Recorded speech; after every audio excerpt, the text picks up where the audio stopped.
Welcome, Welcome. Housewives of True Crime. How are you? Happy December, the last Happy month of the year. December. Why is it? I remember when I didn't used to shop for Christmas until like Christmas Eve. Yeah, that's like I when was you were that girl at the 24. mall. Yeah. Yeah. Yeah.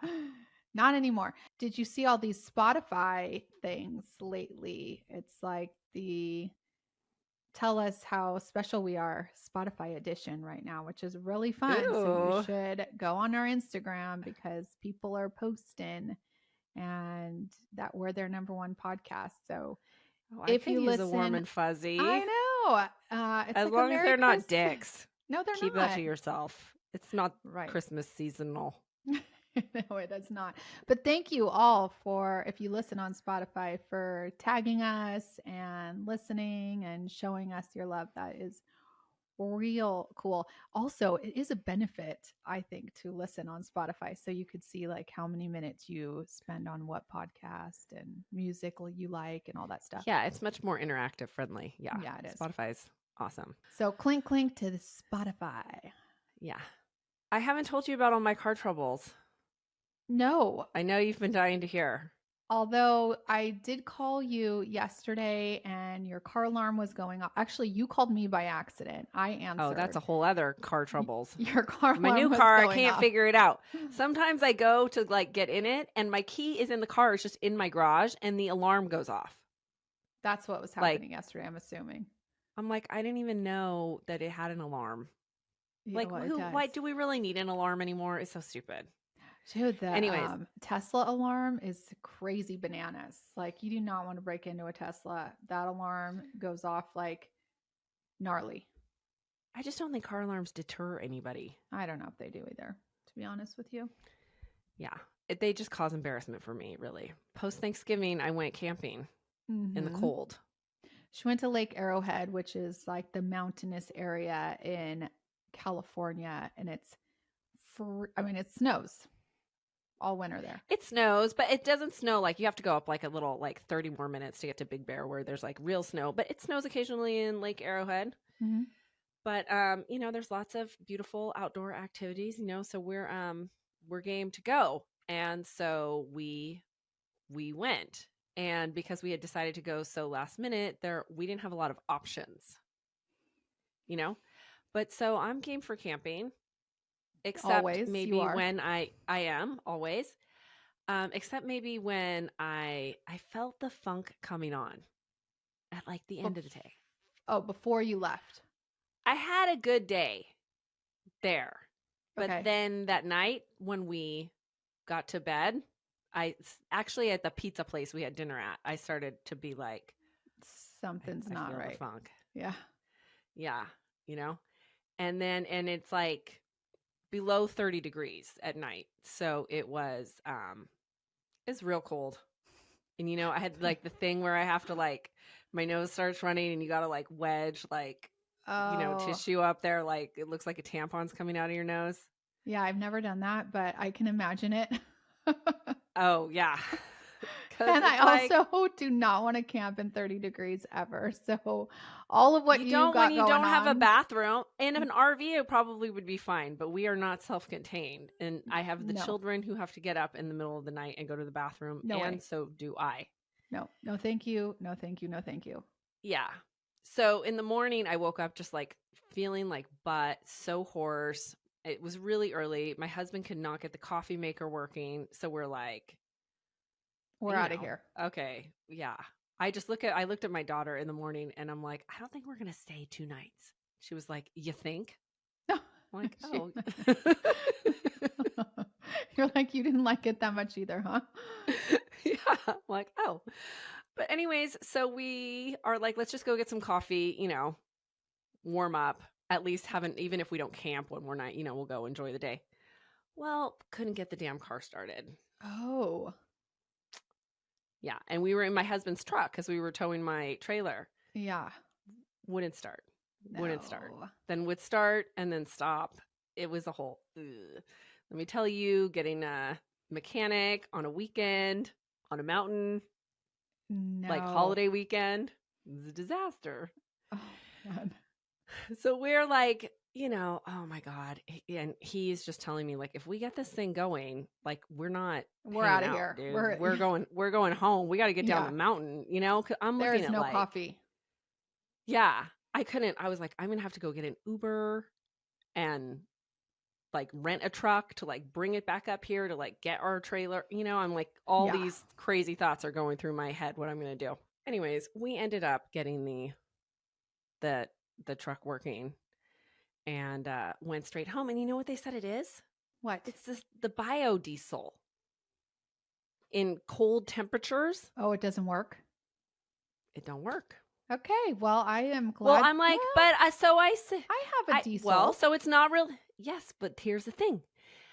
You probably don't have biodiesel in all the pumps like we do in California. Cause I'm like, well, what about the people in, Minnesota? Yeah. That they be driving diesel trucks? And my husband says, yeah, but it's regular diesel outside of Oh, California. yeah. We just mix it up here. Con for California again. If you're in cold temperatures. Yeah. Yeah. Well, Yeah, it's a real yeah. con. Hey, Yeah. it's raining here right now and it's like 60 something degrees. And all the Texans are like, wow, it's so warm and it's raining for the Mm. winter time, And I was like, this feels like California rain to me.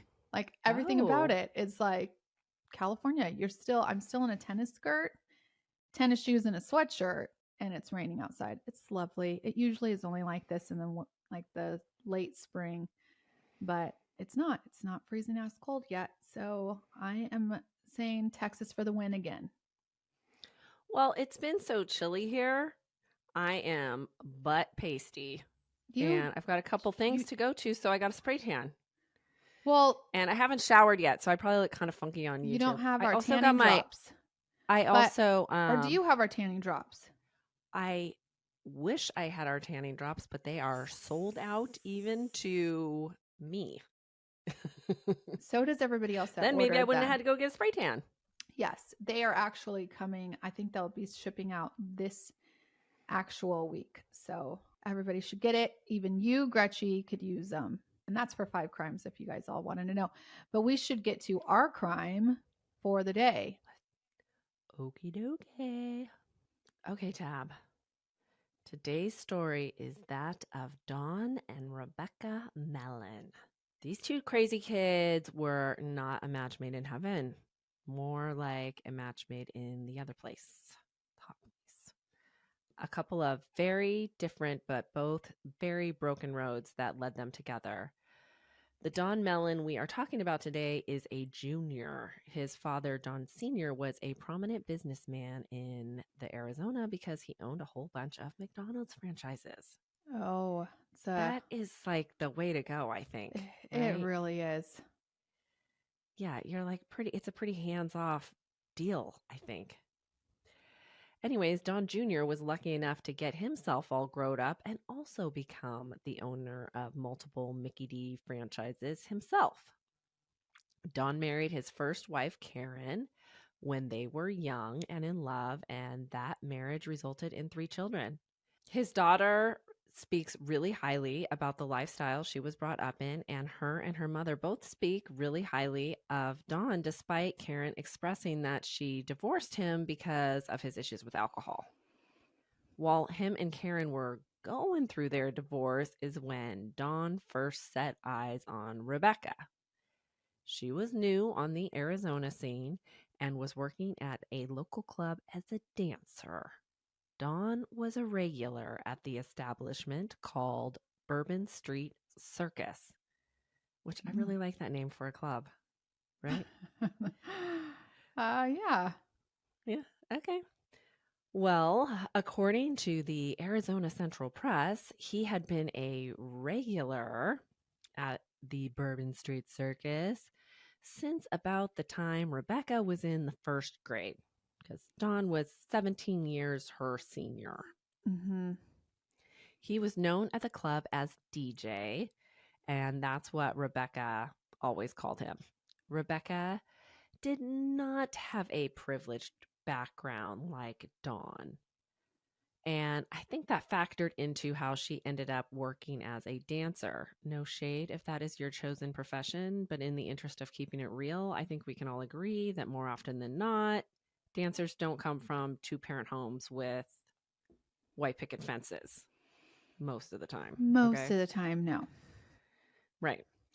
And in Rebekah's case, she definitely didn't have an ideal upbringing. She spent most of her childhood in Omaha, Nebraska, where her and her parents didn't really vibe. She describes her parents as hyper religious. She points to examples like when they found out she learned the words to the song Yellow Submarine by the Beatles. Mm-hmm. At school, they were real pissed because they deemed that like devil's music. I think house music is the devil's music personally. Like that is my idea of hell. It makes me House so music? crazy. I hate it. You used to drag me to the club in Vegas and we'd have to sit there. No, I no, like it. I do not like it. I do No. not like hardcore rap. That is not my jam at all. I don't really But like angry music is what I call it. yeah, that's like hardcore rap. And It's called headbanging. the Lithium Station on Yeah, that's like Sirius. the headbanger stuff. Yeah, I hate that stuff. Yeah, I don't My like that husband either. loves that stuff. Ugh. Yeah. I don't know much about everything that went on in Rebekah's childhood home, but whatever it was, we can assume it wasn't good because she spent a good part of it in the foster care system. Even She though says she couldn't listen to Red or Yellow Submarine.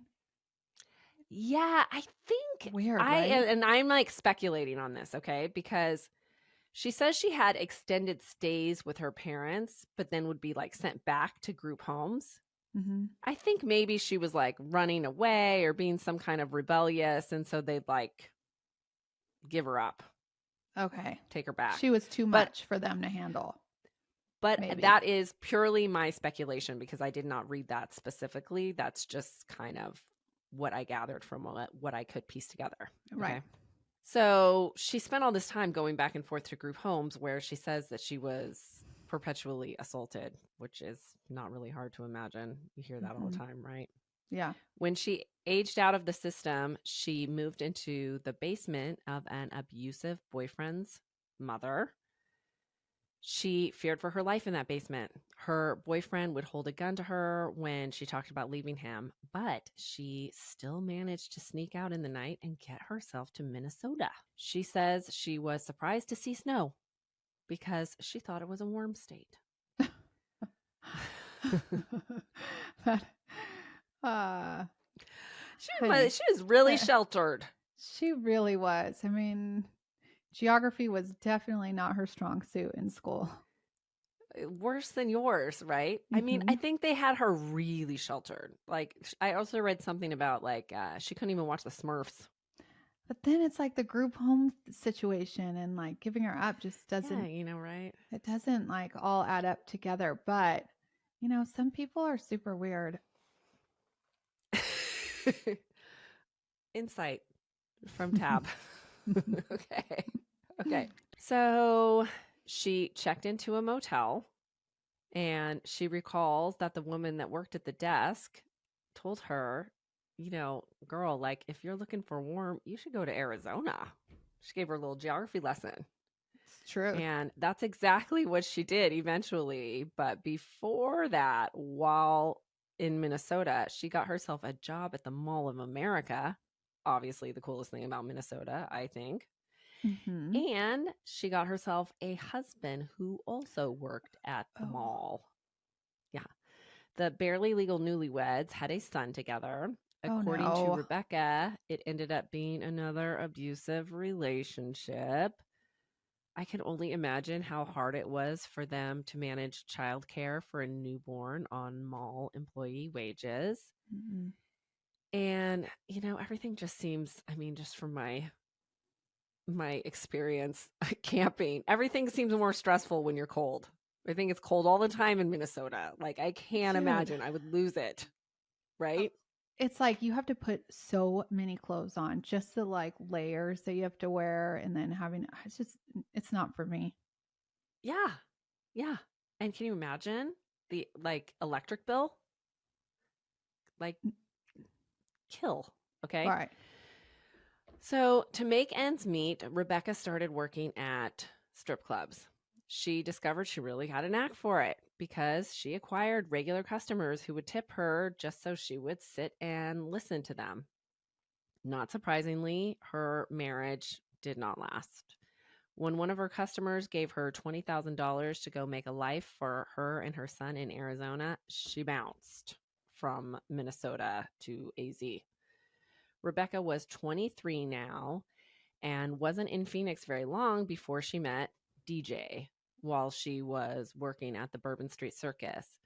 I looked this place up. It looks Mhm. pretty upscale. It's hard to tell because there's never like a lot of pictures of inside of a strip club, No, right? it's still there though, huh? It's still there, and actually it is rated as the #1 adult entertainment establishment in Phoenix on Yelp if anyone is looking for something like that. Okay. Okay. So when Don met Rebekah, he got her to go out to lunch with him because he told her that he needed a new secretary and she should go work for him.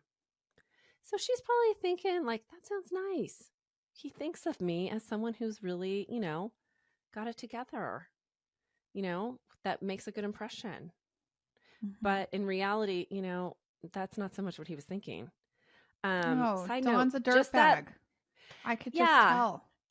listen, that I know it's like weak sauce, but that little manipulation to be like the older man to get her to go out with you under the pretense that I'm going to give you a job Yeah. really irritates me. And let me tell you why. Because back in my 20s, I had a customer at the Outback who I mentioned I did childcare in addition to, slinging steaks. Mhm. And he asked me if I could help him out with his kids over the summer and wanted to take me to dinner. I agreed. It was totally creepy. And when I didn't agree to go back to his place and go in his jacuzzi so we could Oh. listen to Sade, I disqualified myself from the childcare position. Oh, hell to the no. Listen, by the way, he came back into Outback and he told Mike, the bartender, that he took me to dinner, but he didn't fuck me because I had the flattest ass he'd ever seen. Oh my God. Who is this douche? Do I know who he is? I wish I remember. I wish I remembered his name, but I don't. And I do have a pancake butt, okay? But there was never a single moment that I considered anything of the sorts with that Yeah, dude. you're like, You know? I never was ever going to, you F face. Ever, Yeah. right? I was just always looking to make extra money. Also, was he So married? no, he No. was divorced. That's why the wife had so he says, right? Yeah, who knows? But anyways, so, And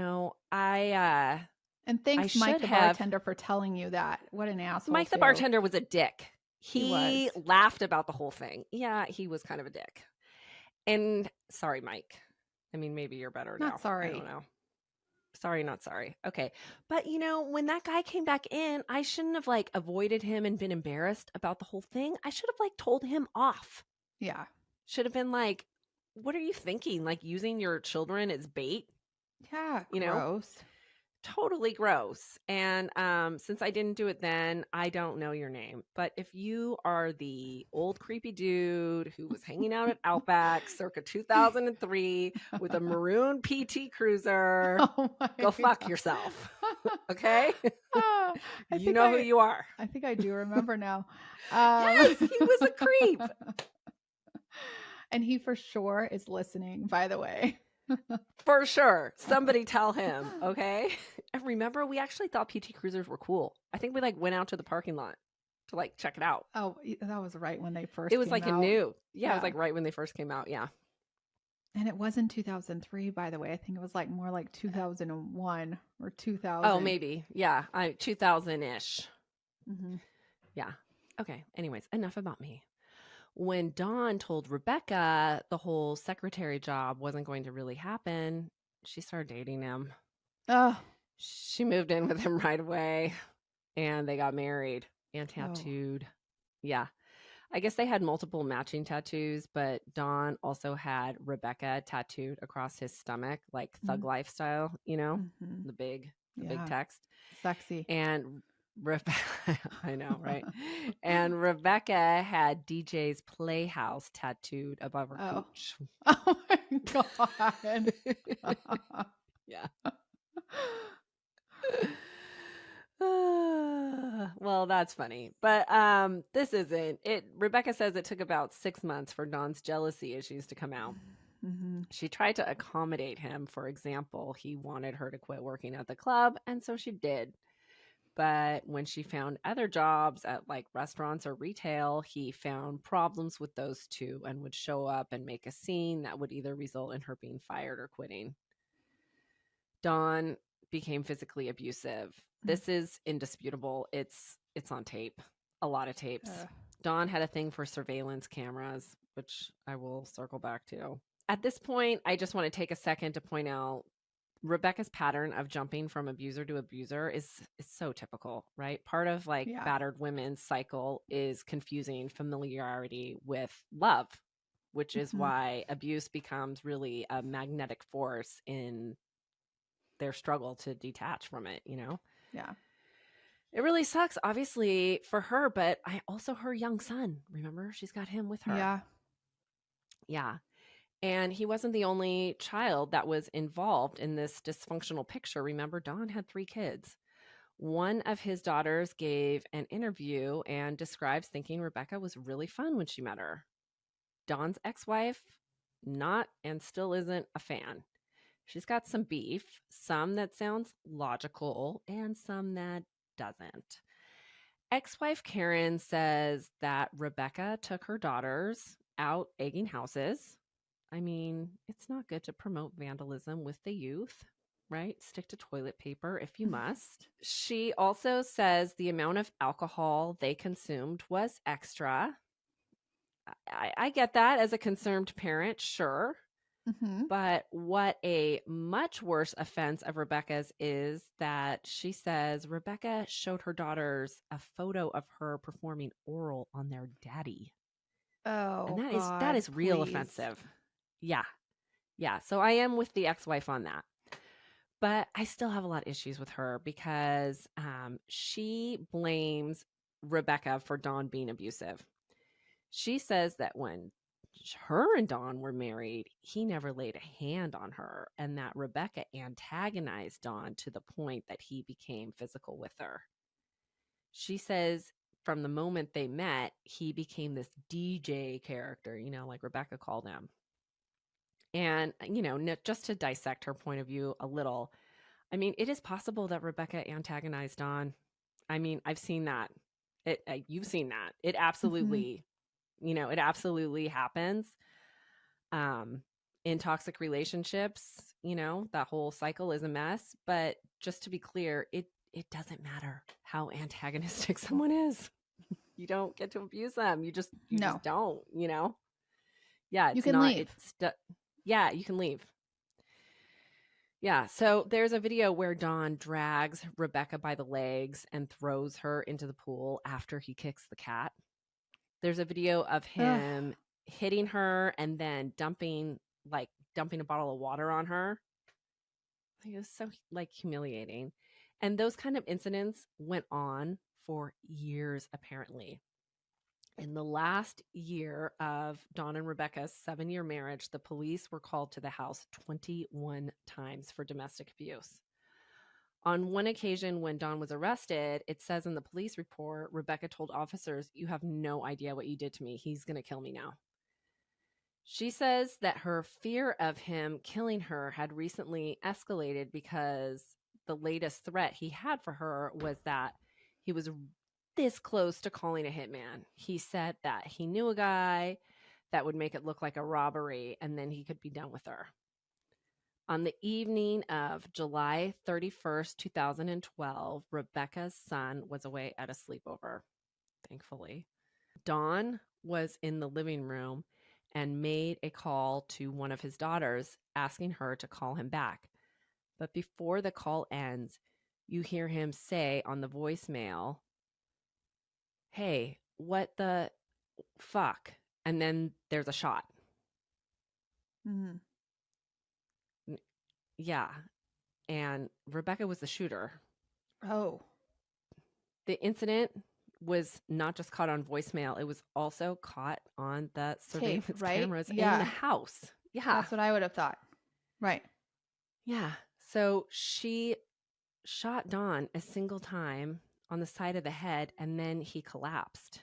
And then she sat down in close proximity to him and smoked a cigarette. After 16 minutes of her just sitting there smoking, Don appears to try to get up, and then he collapses again. 23 minutes after the shot was fired, Rebekah called 911. In the call to 911, she is obviously intoxicated. She is slurring her speech, and she doesn't really sound panicked. She sounds like a Kardashian. She's not panicked. She just sat there and smoked a cigarette next to his body because she's like, fuck you, motherfucker. I'm done with you. This is what she sounds like. She's like, "Hi, come over. My husband is bleeding." And the dispatcher is like, "What happened?" And she's like, "I don't know. Are you coming? He's bleeding." Like, I'm not exaggerating. That's how she talks. Yeah. Okay. It's like not gonna work for her in the future, that the tone of her phone call. I can imagine. An ambulance arrived and Don was pronounced dead a short time later, and Rebekah was arrested that night. She repeatedly fell asleep in police custody. She was just a mess, but she was coherent enough to say that she doesn't remember what happened, and she still doesn't. Was she just on alcohol, or was she on more than that? Yes. Just alcohol? Okay. Mm-hmm. And I'm not justifying it or anything, but I mean, they were known to drink a lot. Like they started early, they drank a lot, like fists of alcohol every day. Wow. You know? Okay. Well, when the news first broke about the story, it was like, young wife murders husband, waits 23 minutes to call police. And when the tape is played, of her 911 call, I mean, it sounds like pretty ruthless. Yeah. I mean, it kind of plays out like gold digger, wife kills husband, like that whole thing. Yeah. Well, a notorious attorney in the area came to Rebekah's defense by the name of Jennifer Wilmot, who is mostly known for being Jodi Arias's. I'm going to say that wrong. Jodi Arias's attorney.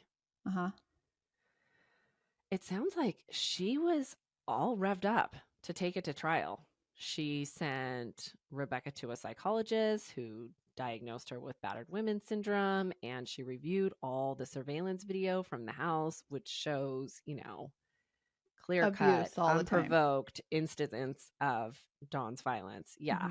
But what she was up against was that 911 call and the video of Rebekah smoking while Dawn bled out for 23 minutes. And by the way, Rebekah told police in her interview that she didn't know what happened, but she called right away. So, it's like, no, and like, does she remember? I think she remembers. You do? I think she was completely intoxicated, no doubt, but I think she remembers what happened. What happened like right before that? Did he hit her, or was there anything on the camera where? No, they weren't even in the same room. Like, I wonder what drove her to that, or if she had been thinking about it for a long time and then finally, like, got the courage, like the liquid courage, they say. Well, she kind of says it's because of she was afraid that he was. So all of the surveillance videos that are played in the house, there's no audio to it, It's just right? So video. we don't know Yeah. what was said between them earlier in the day. Okay. But she has this thing about, which to, Dawn's family's defense, they say is total crap. But she says that he was going to call a hitman. And so, it's possible that she interpreted him being on the phone with his daughter as he's making the call. Okay. And that's when she walked, yeah, It's a good defense for her, I guess. yeah, it is a defense. It's Mhm. hard to defend, shooting someone when it's not self-defense, like in the moment, right? Did she know there was surveillance in the house? She had, they were all over the house and the backyard. Why was he so worried? I think she was so intoxicated. Well, his ex-wife says that he was worried she was going to kill him, which if you've seen the tape of him handling her, like she doesn't even fight She's back. a tiny little, like, dancer girl. She's Like, not going to be, no. What yeah, does this ex-wife have? Like, she's still manipulated by him from the grave. yeah. I mean, I do think we kind of see that. We see that, Of course, people yes, don't but want to, and I don't really, I do feel for them because they experience trauma and loss and, all right. of that. And he has And kids I don't with want this to judge woman, their so right. yeah, I don't, but I think sometimes it's just really hard for people to recognize. And I think a lot of times people think if they admit something about someone that they're somehow not the same person that they love. Right. And, you can do both things. True. Right? Right. Okay, so I think it was a crapshoot whether or not a jury would sympathize with Rebekah, right? She was facing the rest of her life locked up away from her son if they didn't. So Rebekah pled guilty to second-degree murder and took a 20-year sentence. That was smart. Yeah. I found a couple of things really difficult about this case. One is in all the headlines, it's like stripper, wife, cold-blooded kills the husband. First of all, she hadn't been stripping for like a minute, right? So that's like them printing, Outback server wife does something awful if either one of Yeah. us like committed an offense, It's which obviously we these would never. clickbait. It's like crazy. And I told you, Dawn was a regular patron. How come it's such a double standard? How come it's never like strip our customer?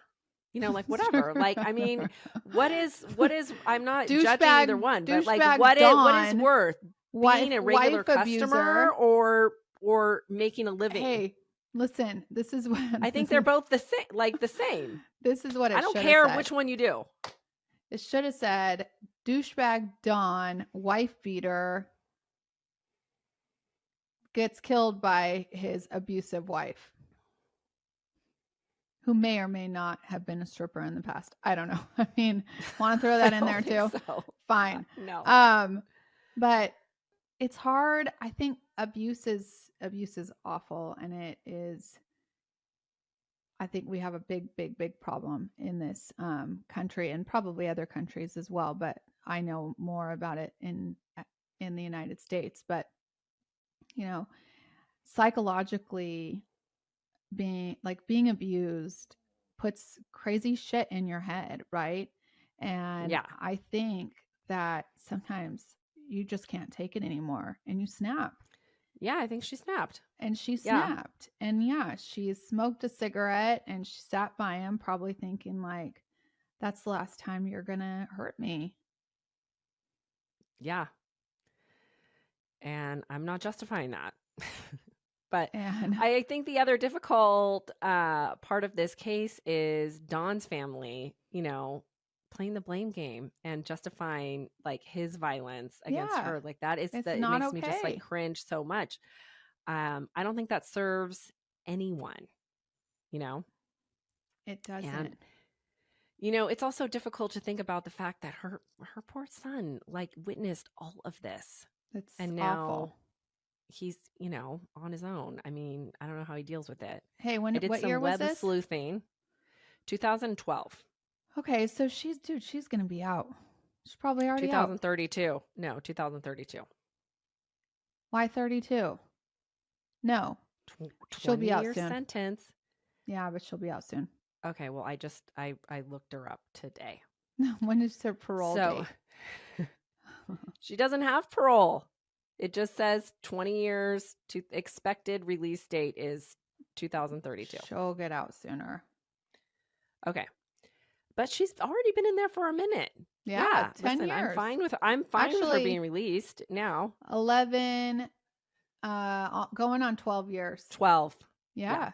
Through some web sleuthing, I found her son on social media, and it does appear, that he has a lot of support. There was a GoFundMe page, which is no longer like donatable, for his mother's clemency petition, which he had shared.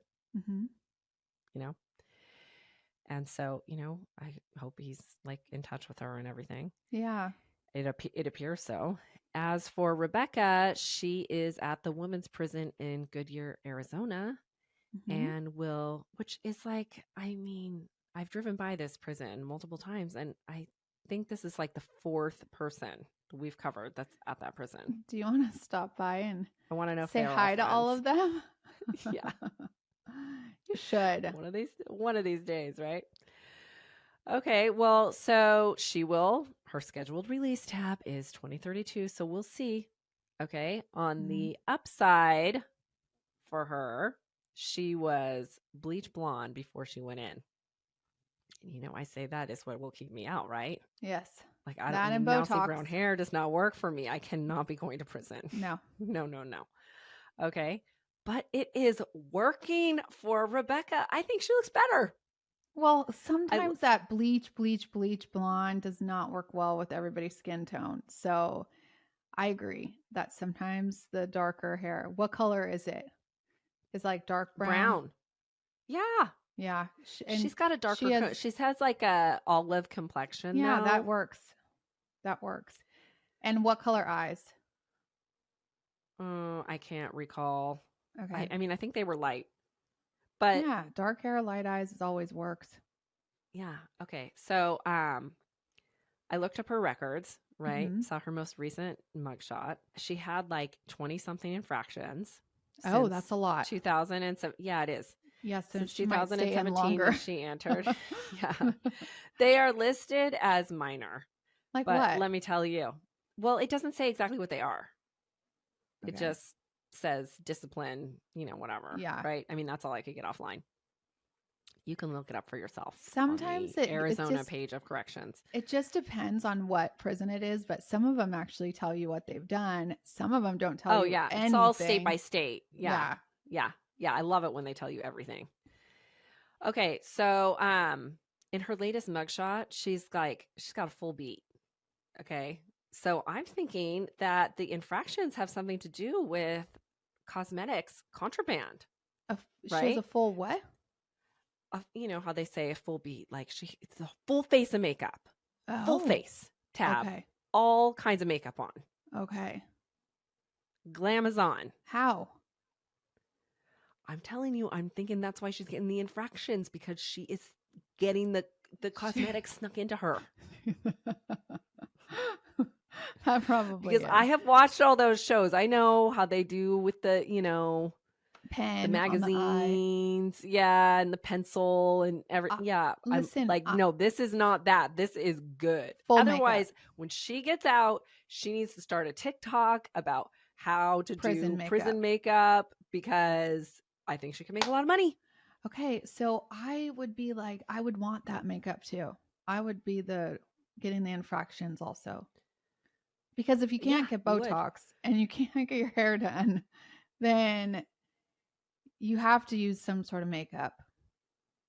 Mm-hmm. And the lighting, I'm sure, sucks real bad in that. She's got a nice smile. No, it's really like one of the best mugs I've seen. Okay. So what do we think? What do we think Mm, about the sentence, the whole thing? I think she was smart for taking a plea deal because she probably would have got life otherwise. Because even, I think we've covered a case before where a woman was a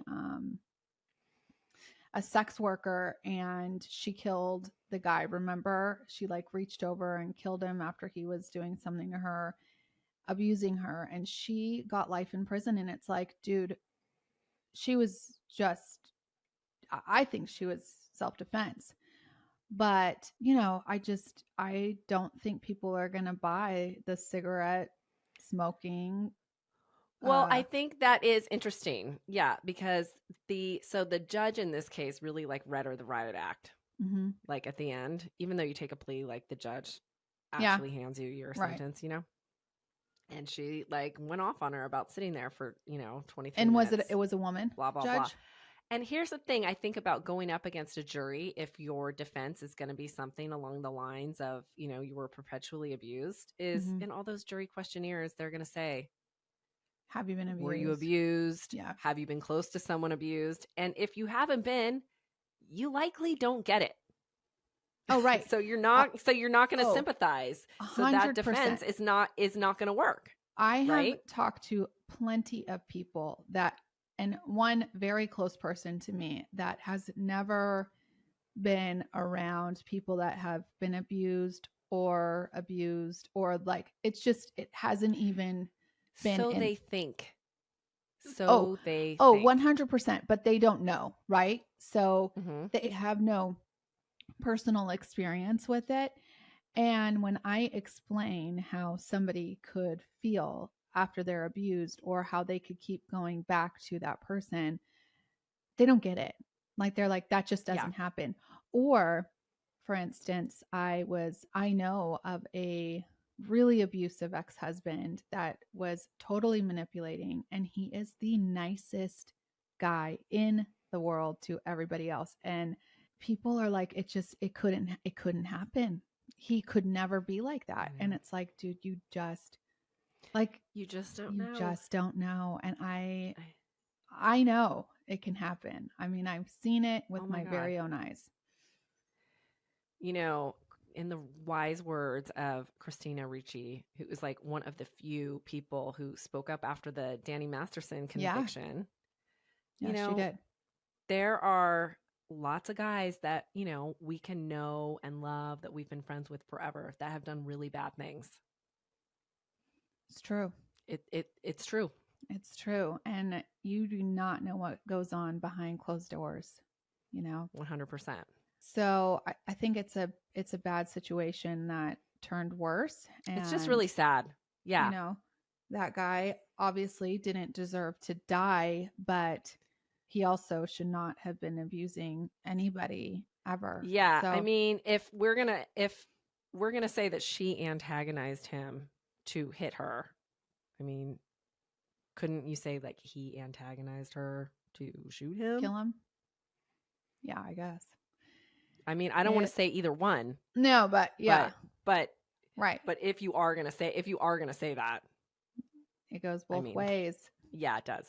Crazy. I didn't tell you this. It is my daughter's birthday today. Happy birthday, Kyla Kane. Yes. And I feel like you were just born a minute oh ago. my God, girl. I was sick. I couldn't see you at the hospital. I was so sad. 14 years ago. It's so bananas. But okay, I told you guys that she's loving this ghost hunting, right? So she's Hmm. talked me in to taking her to a haunted hotel. Did I tell you this yet? Yes. I got the room. I got the most haunted room, has the most activity in Oh my the God. whole entire room. Okay. And so I'm doing I that bet this you'll weekend. sleep. I No, think you could sleep through anything. oh, okay. So funny that you say that because I did think about that, but I am scared shitless to do this, by the way. The hotel, it's a bed and breakfast, and on the website it says no longer serving breakfast. So it's just a bed. And it is nothing. I mean, it is 8 bedrooms. I have no idea where it is. It's in downtown Fort Worth. It doesn't look fancy by any stretch of the imagination, but we are solely going there to ghost hunt. Okay. Um, and people think because we do true crime that we're like into this paranormal stuff too, but it is totally different. So this is very out of my comfort zone. Oh yeah, we're not into paranormal shit, and we're not into like gory TV, like No, Walking no. Dead and Walking shit like Dead, that. no. Okay, No, my daughter no. likes all of that. Okay, Yeah, she's the now opposite. she's opposite. I'm like, I'm going ghost hunting in the middle of the night at some random freaking hotel. Okay, so on top of that, she needs ghost hunting equipment. So my husband bought something, and I thought it was some. I opened this package today, and it looks like a recorder from like 1993, and I'm like, what the fuck is this? I thought it was some sort of bomb, right? Because it was I'm like, who is sending this random package to us? um and so I sent him a picture, and I was like, what the f is this? And he's like, oh, it's Kyla's ghost hunting birthday present. Who I'm like, makes this from shit? 1993. It's old. Okay. So then I look up the guy's name who sent it, because I'm like, who sends this old equipment that looks very strange to me? And it's a guy from a show, like a famous ghost hunter. Oh wait, Yeah. So I'm going to, that was when I was he's walking out killing it. to, when I was walking out to do this podcast, I sent him the text, and he sent it back to me, and I looked him up, and I was like, "Is this the guy you got it from? He's on this show." He was like, "Yeah, that's him." I don't Wow. know, but I will give you an update Well, on Patreon good next for week. him. He's side hustling his equipment. Yes, he We're is. side hustling our skin regimens. Totally true. But I'll give you an update on Patreon. Also, all of our Patreon listeners are getting something special for Christmas. So if you want in on the action, go to patreon.com/housewives of true crime, or follow us on Apple, Clink Clink Club, or Spotify. And you'll get a little Christmas treat from the two of Listen, us. you got a lot of, I know you're going to have your kids home with you over the break. You're going to have a lot of stuff to be doing. And now is a great time to join Patreon or subscribe, catch up on old episodes. The one this week, I think was like, I liked it. I liked it too. It came Mixing it out up. today. We're recording on the Game show 30th. crimes. Game show crimes. I am so proud of you for hustling our Patreon right now. This is Merry so Christmas. out of Gretchen's comfort zone. I am like, my Well, heart you my generally heart do it is enough full. for me. Yeah. And everyone else. My Yeah. heart is so full. Also, we have merch, you guys. So Christmas presents, go to housewivesoftruecrime.com, click on the merch link, and we have sweatshirts and some hats, and I promise you'll love them. They're super, super comfy, and they just got shipped out today. So all of you that ordered before, so you should be getting them any day. I think that's all for this Monday's episode. So hopefully you guys all have a really, really lovely week, and you're getting all of your shopping done for all of your Christmas, Hanukkah, and whatever else you want to celebrate. Okay, clink, clink. Clink, clink.